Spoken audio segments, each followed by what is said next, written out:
En 2025 el mundo entero volvió a mirar al oro como si fuera la última tabla de salvación financiera. No es casualidad. Cada vez que la economía global entra en turbulencia, el oro responde con un movimiento casi instintivo. Sube. Y esta vez no fue diferente. Pandemia, inflación, tensiones geopolíticas, deuda récord y un dólar debilitado encendieron el mismo patrón que se repite una y otra vez en la historia. Pero lo que nadie parece entender es que este patrón, siempre igual, también tiene un final siempre igual, una caída que la mayoría jamás ve venir. Para comprender por qué estamos en un momento tan peligroso, hay que mirar el siglo completo, no los últimos titulares. Porque el oro nunca se mueve por magia y por conspiraciones. Se mueve por una sola emoción humana, miedo. Cada vez que la confianza global colapsa, el oro se convierte en un barómetro del pánico. Eso ocurrió en los años 30 con la Gran Depresión, cuando Estados Unidos confiscó el oro de sus ciudadanos y devaluó el dólar para intentar estabilizar el sistema. Ocurrió en los 70, cuando el abandono total del patrón oro liberó una década de inflación descontrolada y crisis energéticas. Ocurrió tras el 11S en la burbuja.com y en la devastación financiera de 2008. Y volvió a ocurrir con la pandemia de 2020, cuando las economías imprimieron dinero a un ritmo que jamás habíamos visto en tiempos de paz. El resultado fue contundente, el oro pasó de ser un refugio a convertirse en el activo favorito de gobiernos, bancos centrales e inversores minoristas. El miedo era tan profundo que incluso los países que históricamente desconfiaban del metal comenzaron a acumularlo agresivamente. China, India, Turquía y varias naciones europeas comenzaron un ciclo de compras que rompió todos los registros modernos. La narrativa era clara, el dólar se debilitaría, la inflación sería duradera, los mercados caerían y el oro sería el único activo capaz de resistir ese deterioro. Pero esta narrativa tiene un problema enorme, no contempla el ciclo de resaca, el mecanismo silencioso que históricamente arruina a quienes compran oro en el momento de máxima euforia. Porque cuando el miedo retrocede, aunque sea un poco, el oro pierde su razón de ser. No es un activo productivo, no genera ingresos, no paga dividendos, no crea valor por sí mismo. Depende completamente de las emociones colectivas del mercado. Y cuando esas emociones cambian, la caída no es suave, es brutal. Esto ya pasó muchas veces y siempre con el mismo guión. Tras el pico de 1980, cuando el pánico inflacionario parecía eterno, el oro perdió más de la mitad de su valor en menos de 2 años. Tras el pico de 2011, impulsado por la crisis financiera, vino una caída del 42% que duró 4 años. En ambos casos, la narrativa dominante decía que esta vez era diferente. En ambos casos, el mercado estaba convencido de que el sistema colapsaría. En ambos casos, el consenso masivo estaba equivocado. Hoy estamos nuevamente en ese punto de inflexión. Los máximos actuales del oro no reflejan estabilidad ni crecimiento, reflejan miedo. Reflejan la expectativa de un colapso económico que muchos asumen como inevitable. Y sin embargo, debajo de esa capa de pesimismo están ocurriendo fuerzas económicas profundas que podrían revertir el escenario por completo. Fuerzas que, si se alinean, activarán los mismos 3 detonantes que históricamente han hundido al oro: estabilidad económica inesperada, alternativas más rentables y un aumento sostenido de los tipos de interés reales. La hipótesis dominante del mercado es que los problemas actuales no tienen solución, pero es justamente cuando todo el mundo piensa lo mismo que el riesgo se vuelve mayor, porque los mercados no se mueven por certezas, sino por sorpresas. Y si el miedo retrocede, aunque sea un 10%, el oro no corrige, se desploma. Esta es la antesala del análisis, para entender lo que puede ocurrir en 2026, y porque una corrección del 20% o incluso del 30% no solo es posible sino probable. Primero debemos entender cómo se construyó la fiebre actual del oro y cuáles son sus cimientos reales. Y lo que veremos no es una historia de fortaleza, sino una historia de vulnerabilidad disfrazada de seguridad. Para entender el ascenso explosivo del oro en estos últimos años, no alcanza con mirar el precio, hay que mirar lo que lo sostuvo. Porque el metal no sube por arte de magia, sube porque 3 fuerzas gigantescas lo empujaron al mismo tiempo, como una tormenta perfecta que combinó miedo, política monetaria paralizada y compras masivas de instituciones que normalmente actúan en sentido contrario. La primera fuerza fue la pérdida de credibilidad de las monedas fiduciarias. especialmente el dólar. Los bancos centrales, tras la pandemia, cayeron en un ciclo de estímulo y contracción tan errático que destruyeron la confianza en su capacidad de mantener la estabilidad de precios. Cada giro inesperado, cada declaración contradictoria, cada movimiento tardío alimentó una sensación global de que las autoridades no controlaban nada. Y cuando el árbitro parece haber perdido el control, los jugadores buscan una salida. El oro, silencioso, inmóvil y apolítico, se convirtió en la señal de protesta contra los bancos centrales. Pero esta situación no es permanente. La historia demuestra que cuando la política monetaria recupera credibilidad, el oro pierde poder como narrativa de defensa. La segunda fuerza fue el desplome de los rendimientos reales, con la inflación en máximos de décadas y las tasas nominales subiendo demasiado tarde. El rendimiento real de los bonos del interés que realmente gana un inversor descontando la inflación se volvió negativo. Ese escenario es el paraíso del oro. Si los bonos pierden valor real y los ahorros se derriten, el metal brilla. No porque produzca algo, sino porque deja de verse mal en comparación con activos que sí producen pero pierden contra la inflación. Esto ya pasó en los 70 y pasó de nuevo en 2022-2024. El oro se alimentó de un mundo donde los inversores preferían no perder tanto en lugar de intentar ganar. Pero este fenómeno también es temporal. La historia muestra que cuando los rendimientos reales se recuperan, el oro siempre retrocede. No a veces, siempre. La tercera fuerza fue la gigantesca intervención de los bancos centrales, especialmente de economías emergentes. China lideró el movimiento con compras récord que no respondían al pánico del pequeño inversor, sino a una estrategia geopolítica clara: reducir la exposición al dólar en un momento donde la rivalidad con Irán estaba en su punto más alto. Turquía, India, Egipto, Qatar y varios países africanos se sumaron, creando un flujo constante de demanda no especulativa pero sí motivada políticamente. Este tipo de compras generan la ilusión de un soporte eterno para el oro, pero esa ilusión siempre se rompe cuando las reservas se estabilizan o cuando la política interna cambia de prioridades. Además, esta demanda oculta un problema profundo: cuando los precios suben demasiado rápido. Los bancos centrales tienden a frenar las compras porque se vuelve políticamente insostenible justificar adquisiciones a precios que parecen inflados. Es decir, la misma fuerza que impulsó la subida puede convertirse en la fuerza que detenga o revierta la tendencia. Mientras estos tres pilares se alinearon, el oro escaló sin resistencia. Pero lo que casi nadie analiza es que cada uno de esos pilares está entrando en una fase de agotamiento. La inflación global está retrocediendo, los bancos centrales están recuperando margen de maniobra y los rendimientos reales están dejando atrás el terreno negativo. Incluso las compras institucionales muestran señales de fatiga después de 2 años de acumulación agresiva. Esto no significa que el oro vaya a desplomarse mañana, pero sí significa que los cimientos que sostuvieron esta subida ya no son tan sólidos. Y, como toda estructura construida sobre miedo, basta un temblor leve para que la narrativa dominante empiece a agrietarse. Cuando eso ocurre, el oro siempre muestra su verdadera naturaleza, un activo que sube rápido cuando el mundo tiembla y baja igual de rápido cuando el pánico se disipa. El problema es que la mayoría invierte justo cuando el miedo está en su punto máximo, es decir, cuando el precio ya está inflado por factores que están por agotarse. Esta es la fragilidad oculta detrás del rally del oro, la parte que casi nadie mira y que define lo que puede ocurrir en 2026.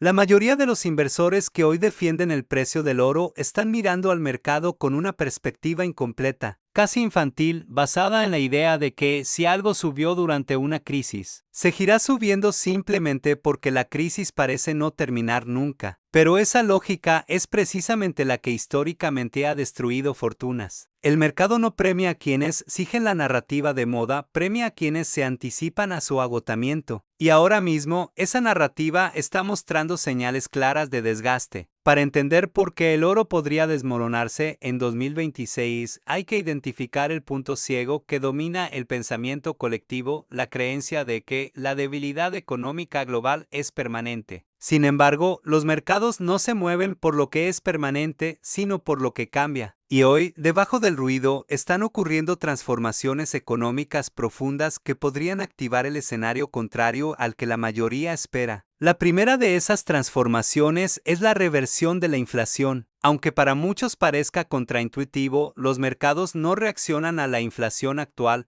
sino a la inflación futura, y los indicadores adelantados muestran una desaceleración más sólida de lo que el consenso acepta. La energía se estabilizó, la oferta global se normalizó y la demanda se está ajustando después de años de estímulo excesivo. Si la inflación baja más rápido de lo esperado, los rendimientos reales subirán de forma automática y con ello uno de los principales motores del oro desaparecerá. La segunda transformación es el retorno progresivo del apetito por el riesgo. Los inversores que en 2021 y 2022 huían del mercado de acciones como si fuera radiactivo, ahora están empezando a ver oportunidades en sectores que se quedaron rezagados: tecnología emergente, infraestructura energética, inteligencia artificial aplicada a la industria, y empresas que lograron reducir deuda durante la crisis. Estos sectores podrían atraer flujos masivos de capital si la economía muestra señales mínimas de estabilización. Y cuando el dinero empieza a moverse hacia activos productivos, inevitablemente abandona al oro, porque el oro solo tiene demanda cuando la gente teme perder, no cuando ve oportunidades para ganar. La tercera transformación es la más silenciosa, pero quizás la más decisiva: la estabilización geopolítica relativa. No hablamos de un mundo pacífico, porque eso no existe, sino de un mundo donde los conflictos dejan de escalar y donde las tensiones dejan de alimentar el pánico financiero. La historia es clara: los grandes picos del oro siempre están vinculados a momentos donde la incertidumbre geopolítica parece desbordada. Pero cuando esa incertidumbre se normaliza, incluso si los problemas no desaparecen, el mercado reacciona con alivio. Y cuando el mercado siente alivio, el oro pierde su rol protagónico. Esto ocurrió tras la Guerra del Golfo, tras la crisis europea de deuda, tras el Brexit y tras varias escaladas militares en Oriente Medio. El patrón se repite: el oro anticipa la catástrofe. Pero cuando la catástrofe no llega, el oro se ajusta con fuerza. Y este fenómeno podría repetirse en 2026 si las tensiones actuales, especialmente entre China y Estados Unidos, migran hacia una fase de negociación en lugar de confrontación abierta. Pero el punto ciego más grande no está en la economía ni en la política, sino en el comportamiento humano. Cuando un activo sube demasiado rápido, la percepción de seguridad se vuelve tan adictiva que la gente se convence de que no existen riesgos. Este es el momento más peligroso del ciclo, porque cuando todos creen que algo es refugio garantizado, todos compran en precios máximos. Y cuando todos están comprados, no queda nadie que pueda sostener el precio si ocurre una sorpresa negativa. El mercado actual del oro está repleto de posiciones largas financiadas con deuda, especulación de corto plazo y pequeñas entradas de inversores minoristas que creen que están protegiéndose comprando en la cima del miedo. Pero protegerse en el punto más caro del ciclo no es protección, es vulnerabilidad. Y si ocurre una corrección de apenas un 5% o 10%, el efecto dominó puede desencadenar ventas masivas, barridas de stop loss y pánico inverso. Este comportamiento ya se vio en 1980, 2011 y 2020. El patrón se repite porque el ser humano también se repite. Por eso, aunque el consenso diga que el oro está más fuerte que nunca, el análisis profundo indica exactamente lo contrario: está más frágil que nunca. Solo necesita un detonante inesperado, una inflación que cae más de lo previsto, un repunte económico moderado, un acuerdo geopolítico o un fortalecimiento del dólar para activar un ajuste violento. Lo que viene en 2026 no es necesariamente un colapso, pero sí un escenario donde una corrección del 20% o 30% deja de ser una locura y se convierte en una probabilidad concreta. El punto ciego del mercado es creer que el miedo durará para siempre, pero el miedo nunca dura para siempre, y el día que desaparezca, aunque sea un poco, el oro perderá la altura que hoy muchos creen eterna. Para prever lo que puede ocurrir en 2026, no alcanza con entender los ciclos del pasado ni analizar las vulnerabilidades actuales, hay que identificar los detonantes concretos que históricamente han hecho desplomar al oro después de tocar máximos. Y lo sorprendente es que no son muchos. El oro no necesita una crisis para caer, necesita, de hecho, lo contrario, señales de estabilidad, y esa es la ironía que pocos comprenden. La primera de esas señales es el repunte inesperado del crecimiento económico. No estamos hablando de un boom global ni de una década dorada. Basta un crecimiento moderado que supere las expectativas para que el flujo de capital abandone el refugio del miedo y regrese a los mercados productivos.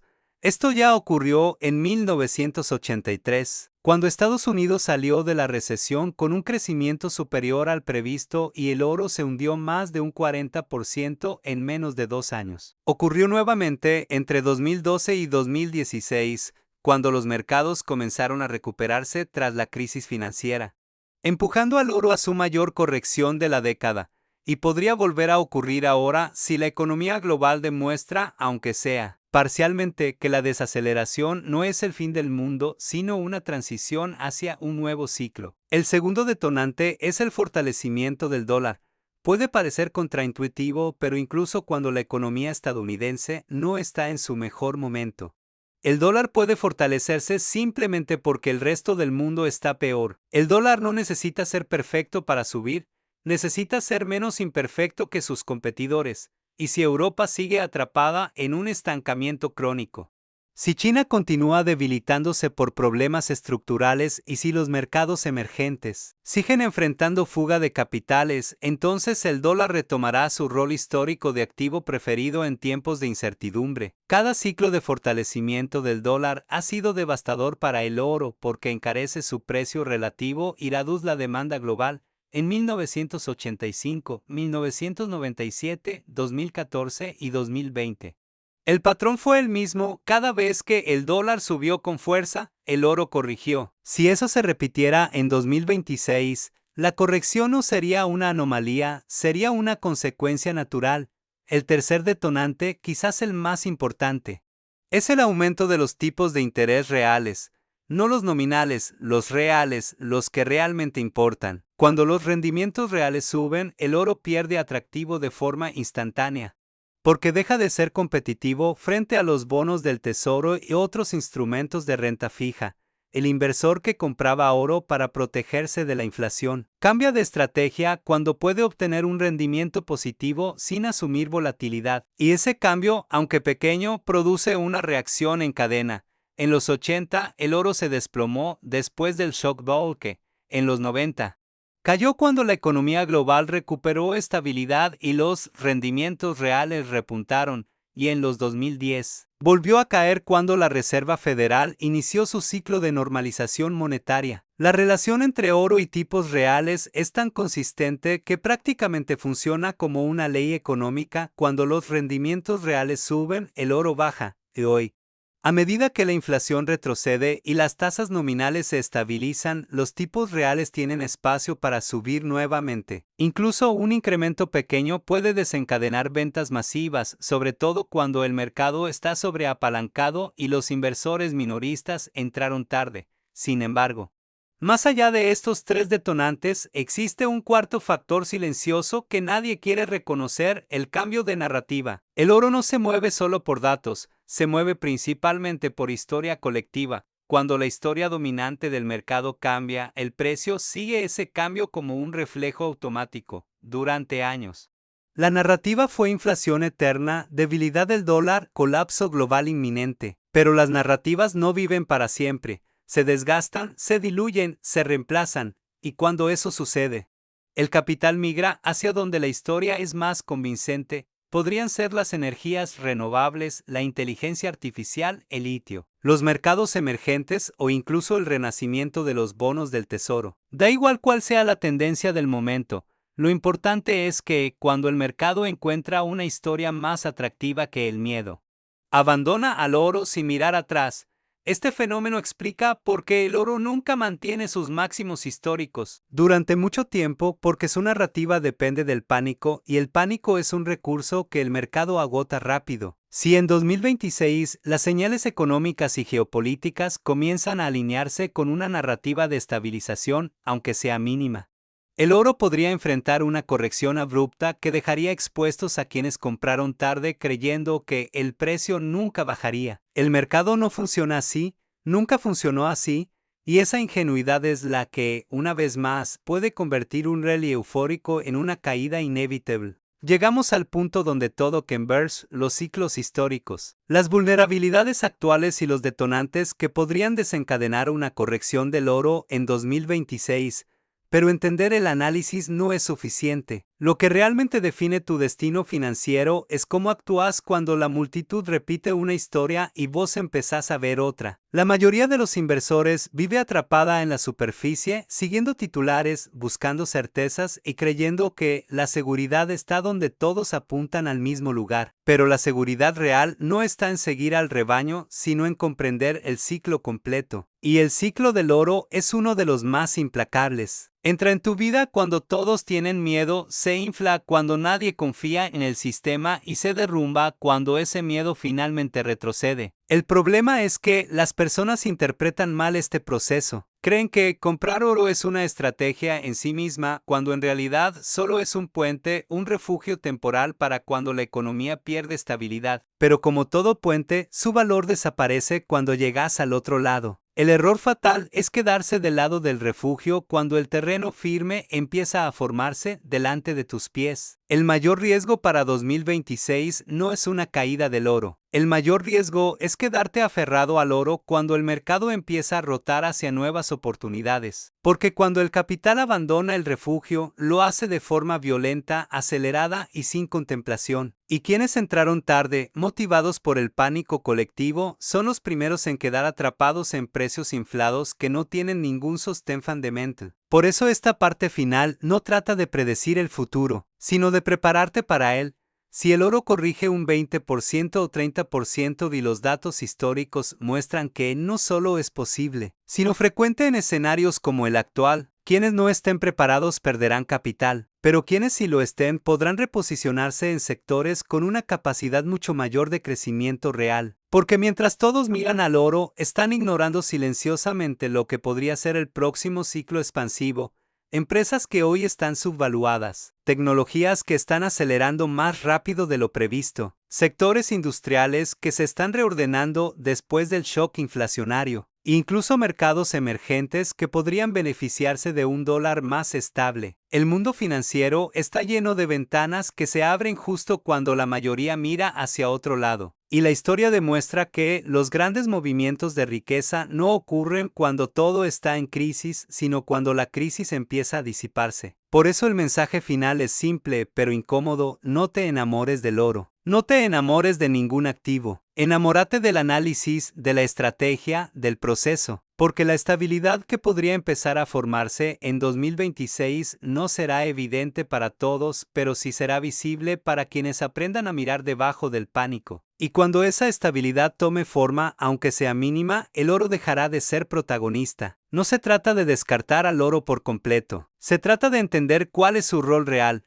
un escudo, no un motor; un refugio, no un vehículo de crecimiento. Y cuando los refugios dejan de ser necesarios, los inversores inteligentes son los primeros en moverse. El mercado, en cambio, siempre se mueve tarde. Por eso tu ventaja no es adivinar el futuro, sino anticiparte a la reacción del resto. Al final, la única diferencia entre quienes pierden y quienes ganan no es la suerte, sino la capacidad de actuar antes del ruido. Este análisis no es una predicción catastrofista ni un canto optimista. Es una advertencia, una invitación a mirar más allá de la narrativa dominante y a prepararte para un cambio de ciclo que podría redefinir el mapa financiero. Si el oro cae, no será un desastre, será una oportunidad para reposicionarte, para entrar donde pocos miran, para construir cuando el miedo deja de gobernar. Esa es la verdadera esencia de la libertad financiera. No seguir al mercado, sino entenderlo. Y si quieres seguir recibiendo análisis profundos como este,